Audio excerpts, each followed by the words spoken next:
অনেকদিন পর আপনার সাথে দেখা। কিন্তু কথা হচ্ছে গোলাম মোল্লা রনি সব ভোটই বর্জন করছে বিএনপি, উপজেলা ভোটও চলমান রয়েছে এবং তারা যে ভোট বর্জন করছে এতে তারা বলছে যে তারা একটা শিক্ষা দিচ্ছে সরকারকে গণতন্ত্র ফিরিয়ে আনতে। কিন্তু আমার প্রশ্ন হচ্ছে সরকার এর থেকে কি শিক্ষা পাচ্ছে, গণতন্ত্র কতটুকু ফিরেছে, আর বিএনপি কতখানি লাভবান হচ্ছে? বিএনপি অনেক লাভবান হচ্ছে, সেই লাভবানের কোনো শেষ নেই। প্রথমত তারা একটা শান্তিতে আছে। এই সময়টাতে যদি মাঠে থাকতো, মাঠের উত্তাপ, সরকারি বাহিনীর দাপট, তারপর দলীয় নেতাকর্মীদের দাবরানি যেটাকে বলা হয় সেটা, এবং টাকা পয়সা যা ছিল তাদের সেটা তারা খরচ করতো। খরচ করার পর দিন শেষে একটা প্রিন্টেড রেজাল্ট, যেটা দামি নির্বাচনে, রাতে নির্বাচনে, বিভিন্ন নির্বাচনে যেগুলো খুব বদনাম হচ্ছে, একটা প্রিন্টেড রেজাল্ট সবসময় থাকে। সেটা যেমন নির্বাচন কমিশনের একজন সচিব বলেই ফেললেন যে রেজাল্ট কী হবে তা তো জানি, এটার বসে থেকে লাভটা কি, ঘোষণা তো ওইভাবেই হবে। তো এরকম একটা ঘোষণা, একটা প্রিন্টেড রেজাল্ট আসবে, এই যে ভয় আতঙ্ক, এর মধ্যে সত্যিকার অর্থে আপনি যখন জানেন যে আমার ক্রস ফায়ার হবে, আমাকে মেরে ফেলবে এবং চারিদিকে সব রেডি, একেবারে সব কিছু রেডি, তাই আপনাকে শুধু বলছে তুমি দৌড় দাও। হ্যাঁ, দৌড় দেওয়া মানে পিছন থেকে গুলি করবে। তো সেই অবস্থাতে বেঁচে থাকার আশা, তারপরে জয়লাভ করার আশা খুবই একটা দুরূহ বিষয়।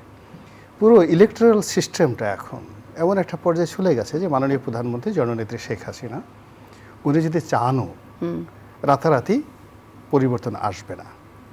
কিংবা আমাদের মহান নেতা জনাব ওবায়দুল কাদের, তিনি যদি চানও ইচ্ছা করলে তার ভাইকে তিনি নিয়ন্ত্রণ করতে পারবেন না। বা তিনি যদি চানও যে তার ওখানে, নিজের ভাইকে পারলেন না কিন্তু দলের অন্যজনকে তো চেয়েছিলেন, তাদের সেটাও কি পেরেছেন? না, ওটাও তো স্বজন পরিজন আত্মীয়জন পরিজন না। আমি এখন একরাম সাহেবের ছেলে দাঁড়িয়েছেন, পাশ করেছে, একরামের ছেলে পাশ করে, তার এগেনস্টে আমাদের ওবায়দুল কাদের সাহেব চেয়েছেন যে সেখানে স্বজনপ্রীতি না হোক। তো তিনি এটা পারতেন যদি একটা সিস্টেম থাকতো। আওয়ামী লীগের মধ্যে একটা দলের সাধারণ সম্পাদক কিন্তু ছেলে খেলার বিষয় নয়। আর ওবায়দুল কাদের সাহেব তো যেন তেন লোক নন। উনি এই বাংলাদেশের একেবারে টেস্টেড অ্যান্ড টিন্টেড মানে রিফ্লেক্ট করা মানুষ, এরকম একজন পলিটিশিয়ান। এবং সবসময়ই তিনি কাজকর্ম যাই করেছেন না কেন, মাশাল্লাহ সুযোগ যেটা পেয়েছেন, আওয়ামী লীগে ওনার মতো কোনো সৌভাগ্যবান মানুষ আমি দ্বিতীয় দেখিনি। There is no single one. Awami লীগের জন্মের পর থেকে আমি যতটুকু পড়াশোনা করেছি, জনাব ওবায়দুল কাদেরের মতো আল্লাহ তাকে একটা রাজকপাল দিয়ে তৈরি করেছেন। তো সেই রাজকপাল যা কথা বলবেন, বলার সঙ্গে সঙ্গে সেইটা হয়ে যাবে। এবং তিনি সবচেয়ে বড় মন্ত্রণালয়ের মন্ত্রী, দীর্ঘদিন যাবৎ একটা দলের সাধারণ সম্পাদক, কিন্তু তার কথায় একটা চড়াই পাখিও তার ডাক বন্ধ করছে না, একটা অন্য কোনো প্রাণীও সেখানে যাচ্ছে না। রাজকপাল দিয়ে কি লাভ হলো? এটাই হলো প্রশ্ন। এই রাজকপাল দিয়ে কোনো লাভ হচ্ছে না, এর কারণ হলো সিস্টেমটা গেছে নষ্ট হয়ে। এখন যে সিস্টেমে আমরা সবাই করেছি, আপনিও করেছেন, এখানে বসে বসে আপনি করেছেন, মান্নান ভাই করেছে, আমি মাঠেও থাকি। কথার কথা মানে এখানে যদি আমি বলি যে শুধু আওয়ামী লীগ করেছে, নট লাইক দ্যাট। এই কাজের জন্য আমরা সবাই দায়ী। হয়তো কেউ একটা ধাক্কা দিয়েছে, তারপরে কেউ টেনে নিয়ে গিয়েছে, কেউ ফুয়েল করেছে, কেউ আগুন দিয়েছে, সব মিলিয়ে আজকের যে একটা অবস্থায় চলে গিয়েছে, এখানে একটা খুব দোমরানো মোসরানো একটা নতুন কিছু না হলে ভোটের যে রাজনীতি, ডেমোক্রেসি, সেই ডেমোক্রেসি বলতে যেটা বোঝায় মহাকালের যে ডেমোক্রেসি, সেই ডেমোক্রেসি এখন এই মুহূর্তে সম্ভব। তার মানে ভোট বর্জন করে রাজনৈতিকভাবে বিএনপি কি লাভবান হচ্ছে আপনি বলছেন? আলটিমেটলি লাভবান না, বিএনপি প্রাণে বেঁচে আছে। ফার্স্ট থিং হচ্ছে এই মুহূর্তে একটা মানুষ প্রাণে বেঁচে থাকে তখনই মানুষ যখন লড়াইয়ে ভয় পায়। বিএনপি কি লড়াইয়ে ভয় পায়? না, লড়াইয়ে প্রাণে বেঁচে থাকে না। লড়াই করা নির্বোধের মতো একটা জিনিস আছে।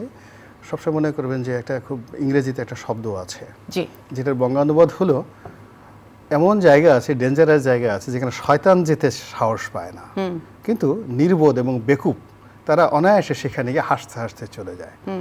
তো এখন নির্বাচনের যে মাঠটা, এটা বিএনপির জন্য একটা মৃত্যুকূপ, just like a dead hole. এই মৃত্যুকূপে যাওয়ার জন্য যে পরিমাণ নির্বুদ্ধিতা দরকার, সেই পরিমাণ নির্বুদ্ধিতা এখনও বিএনপির হয়নি। যে পরিমাণ এখানে অনেকটা চাপ দেয়, জি এম কাদের সাহেবকে চাপ দেওয়া হয়েছে। এখন এখানে নির্বাচন আনার জন্য অনেক লোককে, অনেক পক্ষকে চাপ দেওয়া হয়েছে, to make it a good circus, একটা সুন্দর একটা সার্কাস তৈরি হোক, চাপ দেওয়া হয়েছে। এখন বিএনপি আসলে এত দুর্বল হয়ে যায় নাই যে ওর একটা $12 দিলেই আব্বা আব্বা করে জয় বাংলা বলে নির্বাচনে চলে যাবে। এখন উপজেলা নির্বাচনে এতগুলো যে প্রার্থী আসলো, জিতে গেল, আপনি 4000 প্রার্থী, এদেরকে কি ডলার দিয়ে আনছে? এখন সেটা যারা খাইছে ডলার তারা বলতে পারবে, কিন্তু যেখানে জি এম কাদের সাহেবের মতো মানুষ আপনি দেখেন এত কান্নাকাটি করে পাবলিকলি বললো যে আমাকে ডলা দিয়েছে, হ্যাঁ। চাপ দিয়েছে, এই চাপের মধ্যেই হয়েছে, এবং সারা বাংলাদেশে একটা লোক একমাত্র ওবায়দুল কাদের সাহেব ছাড়া জি। আর কোনো মানুষ তাকে সহানুভূতি জানালেন না।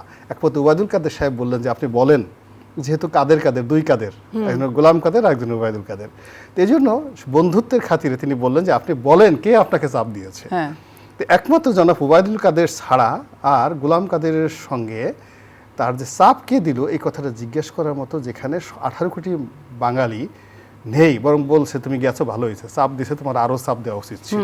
তা সেখানে বিএনপি যদি যেত, বিএনপি কিন্তু পাবলিক ওই কথা বলতো যে চাপ মানে কান্না করবে, সেই কান্না করার স্কোপও বিএনপির থাকতো না।